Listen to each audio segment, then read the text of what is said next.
네, 마켓 리더의 특급 전략입니다. 이제 개장 후에 좀 빠르게 호흡을 내뱉었다면 호흡을 좀 가다듬는 시간이 되겠고요. 또 중심을 잡아보는 시간입니다. NH농협증권의 백관종 리서치 센터장 함께 이야기 나눠보겠습니다. 안녕하십니까? 안녕하십니까? 자, 시장이 항상 보면은 이 하락 조정을 받다가 더 이상 악재에 반응하지 않고 버티면은 상승을 하게 되고 네네. 그 반대의 경우도 위를 노크하다가 결국에는 못 뚫으면은 다시 되밀리고 그래서 이제 갇혀 있는 시장이고 이럴 때는 심리적으로 불안합니다. 네네. 불안하게 되면은 별의별 얘기가 다 나오는데 5월 위기설까지 이제 나오고 있습니다. 예. 참 이거 어떻게 봐야 되는지 시장이 현재 바닥을 다지고 있는 과정인지 아니면 한 번 더 계단 밑으로 내려가야 되는지 궁금합니다. 어떻게 보십니까? 지금 시장은 바닥권에 도달한 것 같고요. 바닥을 다지게 하고 있는 그런 과정이 있다고 생각을 하고 있습니다. 그래서 단기적으로 반등할 모멘텀은 좀 약하지만 바닥을 다지고 있다고 보는 이유는 첫 번째로는 대북 리스크나 그 엔화 절하나 이런 포함해서 리스크가 대부분 반영이 됐다는 측면이 있고요. 두 번째로는 그 미국이나 일본이나 이런 국가들이 양적 완화를 지속함에 따라서 자금이 주식시장으로 계속적으로 들어오고 있기 때문에 자금 시장이 전체적으로 보면 주식시장이 괜찮다는 측면이 있고요. 세 번째로는 유로 지역에서 정치나 경제나 이런 부분이 보면 안정화되고 있다는 측면이 들 수 있습니다. 그다음에 네 번째로는 지금 대북 리스크가 조금 완화되는 쪽으로 전환이 되고 있다는 측면이 있고요. 다섯 번째로는 지금 현재 한국의 그 PBR이 1.04배입니다. 그래서 가장 어려웠던 그 2008년 그 서브프라임 위기 이후에 그때가 0.92배였는데 거의까지 낮아져 있다는 그런 측면이 있고요. 마지막으로는 1900대 초반에 가게 되면 그 기관 투자가들이 매수를 하는 그래서 매입이 들어오는 측면이 있고 그리고 실질적으로 주식형 펀드로 자금이 유입되는 현상이 있기 때문에 1900포인트대 초반은 바닥권이라고 생각을 하기 때문에 이미 바닥권에 왔다 이렇게 생각을 하고 있습니다. 네. 자, 바닥에 너무 오래 머무르면 안 될 텐데. 자, 일단 이거를 딛고 일어서려면은 어떤 계기가 좀 있어야 되는데 사실 재료도 재료지만 수급이 엉켜 있는 거는 몇 번 지적해왔던 내용이고 수급의 가장 큰 주체는 또 외국인 투자자들입니다. 네네. 뭐 헤지펀드 쪽의 이야기를 들어보면은 요즘 엔화 약세, 이른바 엔저라고 하죠. 예. 엔화가 약세를 보이면은 일본의 수출 기업들의 생산성이 좋아지니까 기입이 이익이 좋아질 것이고, 그럼 일본 기업들이 포함되어 있는 니케이 사고, 예. 코스피가 약하니까 코스피 팔고, 예, 예. 이렇게 하면 된다라고 하니까 뭐 할 말이 없더라고요. 예, 예. 자, 이 외국인 투자자들, 코스피의 좀 독특한 매력이라고 해야 될까요? 어떤 그런 예. 부분을 다시 좀 보고 들어올 수 있는 환경은 멀었을까요? 그렇지는 않다고 생각합니다. 사실은 보면 최근 들어서 달러가 좀 강세를 보였는데 유로화에 대해서는 소폭의 강세를 보였고 엔화에 대해서는 큰 폭의 강세를 보였습니다. 그런데 앞으로는 추가적인 달러 강세는 거의 마무리된 것 같고 앞으로는 좀 횡보하지 않을까 그렇게 생각을 하고 있습니다. 먼저 유로 지역을 보게 되면 정치적으로나 경제적으로 좀 안정화되고 있기 때문에 그렇기 때문에 추가적인 그 달러 강세가 유로화에 대해서 진행되기는 않을 것 같고요. 일본에 대해서도 보면 일본의 양적 완화를 대폭적으로 실행함으로써 그리고 국가적으로 축제적으로 용인함으로써 엔화가 약세를 보이고 있는데 실질적으로 보면 이 대규모 양적 완화까지 전부 반영이 됐고 여기에 따라서 그 주식시장까지 상당 부분 반영이 됐기 때문에 추가적으로 보면 엔화에 대해서도 달러가 더 강세 보이는 것은 좀 진정이 되지 않을까 그렇게 생각을 하고 있습니다. 그래서 앞으로는 그 달러가 엔화에 대해서 좀 유로화에 대해서 좀 진정 국면, 그래서 횡보 국면에 들어갈 거다 이렇게 생각을 하고 있습니다. 네. 자, 요즘 글로벌 국제 시장을 보게 되면은 단순히 표현하면 이렇게 나올 수 있겠군요. 미국과 유럽이라고 하는 거대 양대 대륙에서 배드민턴을 막 칩니다. 네네. 중간에 공 떨어지면은 주스러 달리는 게 우리나라고.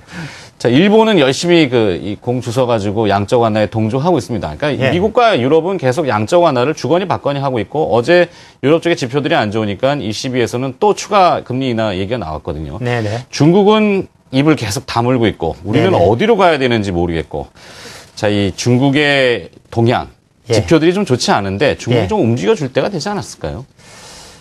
일단은 중국의 지표가 좀 안 좋았습니다. 일단 지난 1분기 경제 성장률이 기대보다 조금 낮게 발표가 됐고요. 그 다음에 HSBC 구매자 관리 지수도 기대보다 조금 낮게 발표가 됐습니다. 그래서 중국의 경제가 좀 꺾인 거 아니냐 이런 생각을 하는데 실질적으로 제가 생각할 때는 꺾인 게 아니라 좀 횡보하는 좀 조정 국면에 있으면서 여전히 상승 국면에 있을 거다 생각하고 있습니다. 보면 어제 발표됐던 HSBC 구매자 관리 지수도 보면 50.5이기 때문에 기준치를 상회하는 현상이 6개월 연속 지속되고 있는 상태고요. 그 다음에 중국의 경제 성장률이 목표가 7.5%인데 이런 지수들이 좀 낮아지게 되면 중국의 내수 부양책을 보다 강하게 펼 가능성이 있고, 그 다음에 최근에 그 수천성 대진이 났는데 또 대지진에 관련돼서 또 복구 수요가 발생할 수 있고, 그래서 보면 실질적으로 중국 정부가 원하는 7.5% 정도 경제 성장을 가능한 그런 성장을 이뤄갈 수 있을 거로 보기 때문에 기조가 꺾였다 이렇게 생각하지는 않습니다. 네.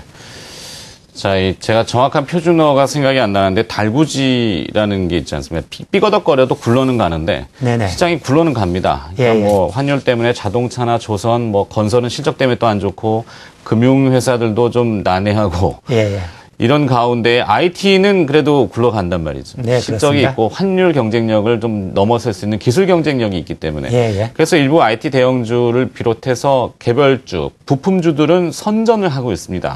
그러면 계속 이쪽에다가 우리가 봐야 되는지 이 IT 부품이나 IT 쪽은 어떻게 전망을 좀 하고 계시는지요? 지금 말씀하시는 것처럼 실적 측면에서 기대에 뒷받침해주면서 가는 대표적인 업종이 IT입니다. 삼성전자를 포함해서 IT 주식이고, 그리고 최근에 실적 예상치가 조금씩 개선되고 있는 업종이 IT주이기 때문에 여전히 IT는 괜찮다 그렇게 생각을 하고 있습니다. 그런데 그런 IT 기업들이 지금 현재 실적 발표를 하고 있습니다. 이번 주 들어서 조금 전에 SK 하이닉스가 발표됐고, 그다음에 LG전자, 삼성 SDI가 발표될 거고, 삼성전자가 이제 확정치가 발표되는 그런 과정이 있는데, 이런 기업들의 실적이 시장 기대치보다는 약간 나은 정도 수준이기 때문에 이게 시장을 끌고 가는 현상은 아닐 거고 시장 기대치 수준일 거라고 생각합니다.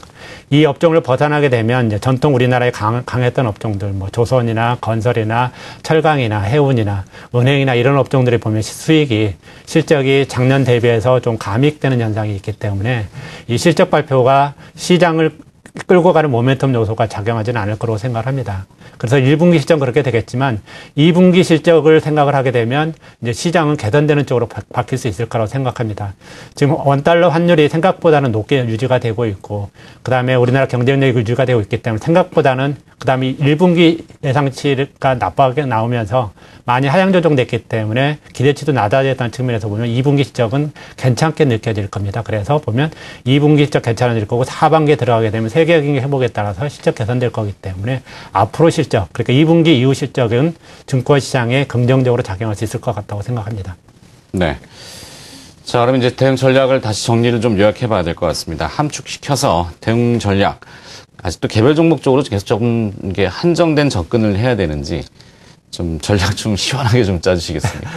굉장히 어렵습니다. 네. 근데 지금 상황을 말씀드리면 서두에 말씀드렸듯이 지금은 바닥권입니다.